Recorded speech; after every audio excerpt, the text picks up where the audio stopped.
পৃথিবীর বুকে এখনো এমন একটি বোমা আছে যা একবার পড়লে পুরো মাটি কেঁপে ওঠে, আর সেই বোমার নাম এমওপি। তৃতীয় বিশ্বযুদ্ধের গুঞ্জনের মাঝেই আবারও আলোচনা এসেছে যুক্তরাষ্ট্রের তৈরি বিশ্বের সবচেয়ে শক্তিশালী বাংকার ধ্বংসকারী বোমা। পারমাণবিক না হলেও এর ধ্বংস সক্ষমতা এতটাই ভয়ঙ্কর, মাটির 200 ফুট নিচেও কোনো লক্ষ্যবস্তু থাকলে তা ছারখার করে দিতে পারে।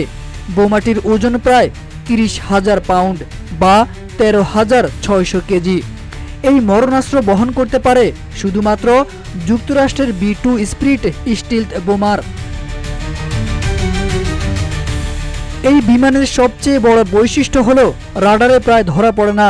এটি একটানা প্রায় 11,000 কিলোমিটার দূরত্ব অতিক্রম করতে পারে। আকাশে জ্বালানি পূরণ করলে এর পাল্লা আরও বেড়ে যায়, যার মানে পৃথিবীর যে কোনো প্রান্তে এটি খুব সহজেই হামলা চালাতে সক্ষম। বিশেষজ্ঞরা মনে করছেন, ইরানের পাহাড়ের নিচে অবস্থিত ফার্দো পারমাণবিক স্থাপনা যদি ধ্বংস করতে হয়, তাহলে এমওপিই হতে পারে সবচেয়ে কার্যকর অস্ত্র। কারণ এত গভীরে অন্য কোনো অস্ত্র এত নিখুঁতভাবে আঘাত করতে পারে না। তবে এখনো পর্যন্ত এই বোমা কোনো যুদ্ধে ব্যবহৃত হয়নি, এটি সম্পূর্ণ মার্কিন নিয়ন্ত্রণে রয়েছে। সবচেয়ে গুরুত্বপূর্ণ বিষয় হলো, ইসরায়েলের কাছে এই বোমা নেই। যুক্তরাষ্ট্র এখনও তাদের এটি অনুমতি দেয়নি ব্যবহারের জন্য।